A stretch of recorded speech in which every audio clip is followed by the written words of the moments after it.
Howdy, Archie here, and today I'm going to create something that you are going to love it. I've noticed that on my channel you have a very big interest on the content and the videos designed for jewelry brands. So today what I'm going to do, I am going to take you behind the scenes and show you exactly how I create a marketing strategy for a jewelry brand. Now, I was thinking how I could make it as simple as possible. So I broke it down by 5 steps that by the end when we finish, you have 100% clarity on what exactly you have to do. Now, before I go into the content, make sure that you watch this video until the end, because I put together a free gift that I want to give to you at the end of this video. Now, this gift again is designed for jewelry brands. Usually for this kind of value packed together in this video, I charge thousands of dollars. But today I'm gonna give this absolutely for free because I wanna make sure that you are going to be equipped with the right skills, with the right knowledge to come back to your store, to your jewelry brand, and scale it and grow it. So then eventually you'd want to delegate because you simply do not have time anymore to run ads by yourself.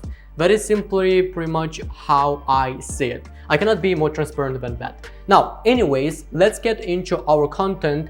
And the first thing that I want to talk about is this. So let's say that for this example, we're gonna create a marketing strategy for a jewelry brand that sells products with a price range between 50 to 250 US dollars. This is something very common. It's a pretty saturated market. So let's create a strategy for that. Now, the first step that we have to do is this. We have to identify the customer avatar. This is very, very crucial. And this is actually something that I do for any kind of brands, but in our case, we have the current situation of our client, and then we have the desired situation. Okay, this line that happens, so in the middle between the current situation and the desired situation, we have a gap. Now, the gap is how we could solve this problem with our products. It's our job as a marketer, as a media buyer, as a business owner to fulfill this gap and to show the value, to show why they need this product and why this product will help them to go from the current situation to the desired situation. Because most people, they are not even aware how your product could solve them, like their problems, or how your product is going to help them to get faster and easier to the desired situation. Usually in this gap, we have their pain points, their aspirations, of course, their desires. And these are the 3 things that we want to portray throughout our ad creatives.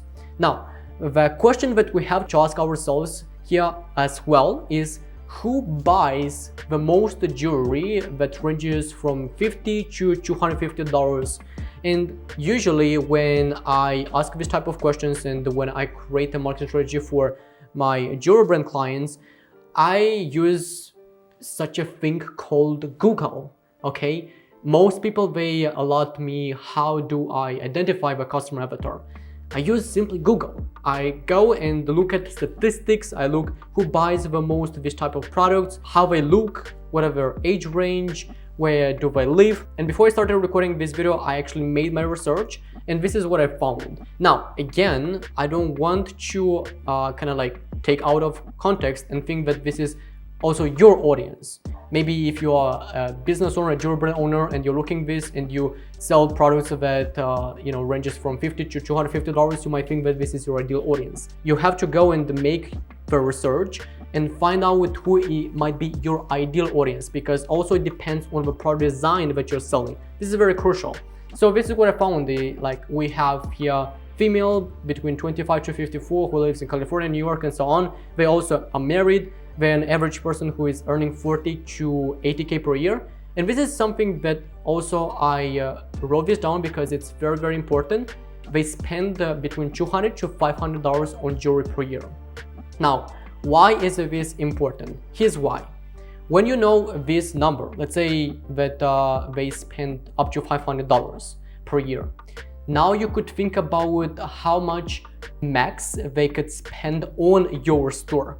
If you are doing a very good job with your brand, with your message, which I'm gonna talk a little bit later on, with your ads, with simply how people, what kind of experience they have with your brand, you could forecast that they could spend $500 on your jewelry store. Because if you think about it, when a consumer chose a specific company and they really enjoyed that product, the experience, they are more likely to come back to that store and buy only from them. That's a scenario that you want to strive for a lot with your brand. You don't want to create just a transactional relationship. Meaning is that, okay, I went to this store, I bought your product, and then bye-bye, I kind of like forgot about what you're doing, what you're selling. The ideal scenario is they go to your website, they buy your product, they have a very extremely amazing experience with you, they go to their friends, they refer your brand. Not only that you are getting free exposure, but also after a couple months, they come back to your store and they buy again, and then again, and then again. That's the ideal scenario that you want to work on a lot. Now, it has to do with a lot of things, but it's just kind of like the end goal that you want to strive for as a jewelry brand owner. So knowing this number, you could forecast how much they could spend on your website. And this leads to the lifetime value of your customer. This is very important because at the end of the day, with lifetime value of your customer, you could kind of approximately see how much you could spend on the first action of acquiring that customer. The more you could spend on getting a customer, the better it is, and the more likely you're going to be to get a much higher market share. That is the power of identifying the ideal customer avatar. The next step is to create a marketing message. So now once we found out who is our ideal customer avatar, the next question is, how are we going to communicate, how are we going to talk to this audience? So this is the next question, right? Now, this is a part where most jewelry brand owners simply neglect and they misunderstand. They talk to a person who is earning 50K per year like to a person who is earning 500K per year, or vice versa. This is a very, very big problem. When you're talking in a wrong way, first of all, it just attracts the wrong audience to your website, and usually what you will see is a lot of traffic, but very little conversions because they have, let's say, a high price resistance because you're attracting all the cheap customers, but you're selling high-end products. So it's just simply not congruent with their needs, with what they're looking for, or vice versa. And it just leads to a very bad cycle of spending a lot of money on advertising, but attracting all the wrong audience. And even though you might convert them, it's gonna be a hassle because those people who bought from you with a high price resistance, they'll always find excuses, they'll always find some kind of stuff to complain about your products. They need refunds. You know what I'm talking about. If you have ever dealt with this type of customers who they never appreciate your products, they're trying to get deals from you, you know what I'm talking about. That is very, very crucial, and you want to make sure that the language, the copywriting, the story that you put out there with your brand speaks to the ideal customer avatar that you created previously. Now, the next thing that we also want to ask ourselves is, how do they describe these products? Why this question is so powerful? Here's why. When you find out exactly the words that they are using when they describe your products, let's say just hypothetically, for example, that they say that they really love effortless jewelry, or let's say elegant jewelry. All right, if you use the exact words in your copy, in your message, that is going to make them feel that you understand their needs, what kind of pieces they are looking for. Because if you say chunky jewelry, but they use elegant jewelry, now I know the difference is very big, but just as an example, again, it doesn't speak to them. You first of all repel that audience, and secondly, they don't feel understood. And if they don't feel understood, they will never buy from you, and you are wasting all your money on those marketing campaigns. The first step is product positioning. This is so important. I cannot stress this enough. How do you position your product? Positioning is equal money, period. So the next questions that you could ask yourself when you are at the first step is, something in this kind of lines. Simply showing off of a product, we're actually adding some kind of emotional reasons. We're actually creating an identity that matches the customer persona. You see, how you position your product is simply how your customers will perceive your product. If you position your brand in a way that simply looks like every single other brand out there, people will not see the difference. And it's not about you knowing how good is your product, because only you know it, only your friends know it, only your mom knows it. But at the end of the day, who is going to buy your products? Your customers. So at the end of the day, what is most importantly is what your customers know about you. You could be the best jewelry brand. You believe that you are the best jewelry brand, but if your customers do not know that, then they will simply see your brand as every other jewelry brands out there. Now, we are going very deep into the marketing kind of advanced stuff. All the positioning happens around the product. If you're just working on the product fulfillment, on the product development, you could create a better product. However, this is not what your customers know.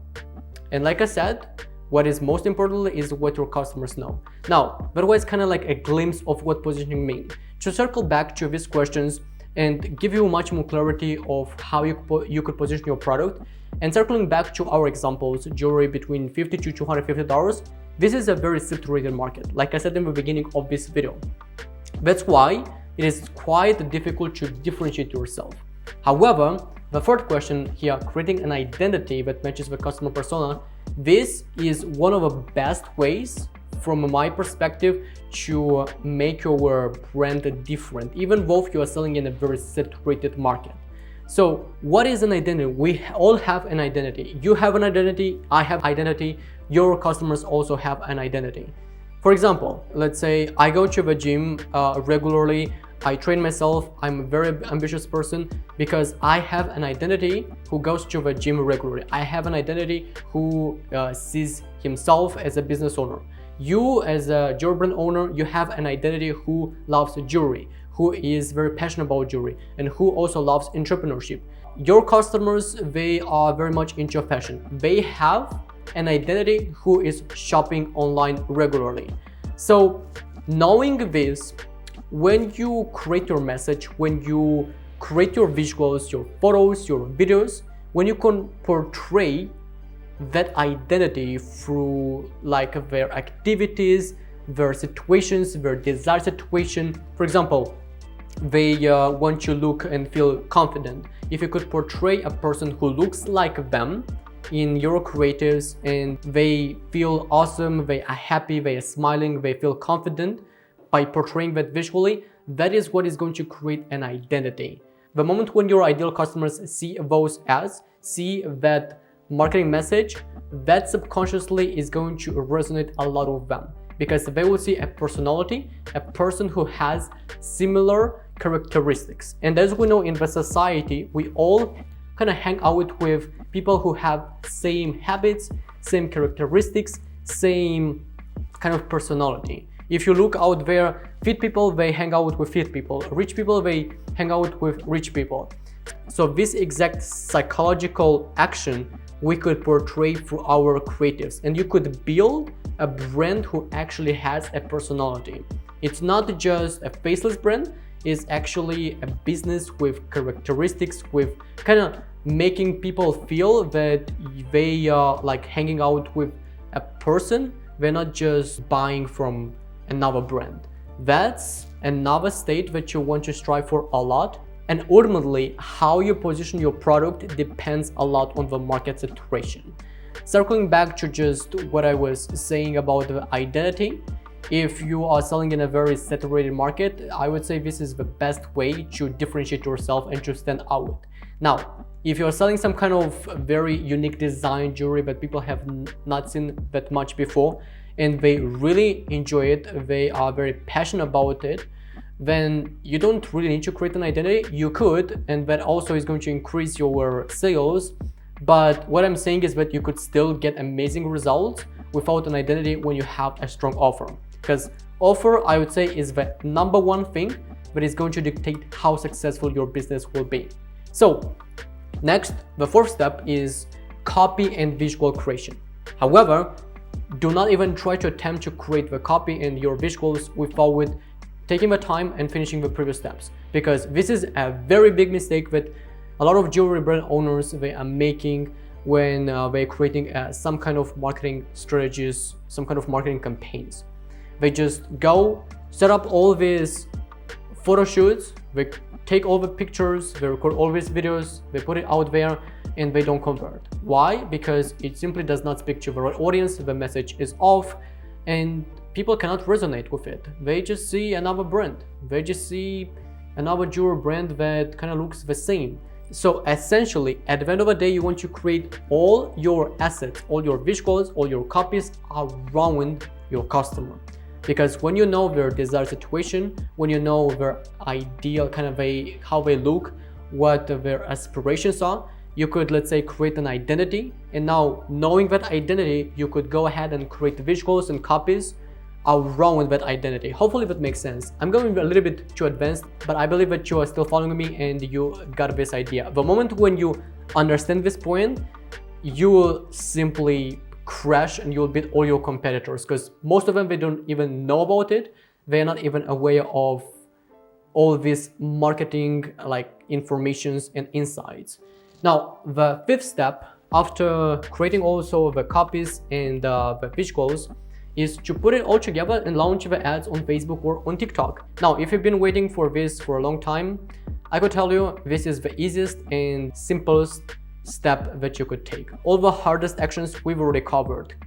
Finding your ideal customer, creating copies, creating good and compelling messages, having a good offer. That is the hard stuff. This is the easiest. To recap, you just need to have two campaigns, one for scaling, where you have all your proven and winning at creatives, and one for testing, where you are simply testing only all your creatives. You don't need to test audiences because this is not how targeting works. I have a video where I talk more in depth about how targeting works, but essentially all the targeting happens on the ad level. So you just need to focus on creative testing because that is what moves the needle. Now, like I said in the beginning of this video, I want to give a gift to you absolutely for free, and I don't want to break this rule. So here we go. This gift involves a bundle of free blueprints designed for your brand. Now, to find out more about this and get them today absolutely for free, make sure to click on the link below and see what these blueprints are about. There I talk more in depth what they include and how they helped us to generate 7 figures for our jewelry clients. I use them every single day and I want to give them absolutely for free today. In a nutshell, they're going to give you some direction on how to create a good advertising campaign on Facebook or on TikTok and how to scale those campaigns. So again, follow the link below and discover if these blueprints are going to be valuable and a good fit for your jewelry brand. Until next time, I will talk to you in my next video.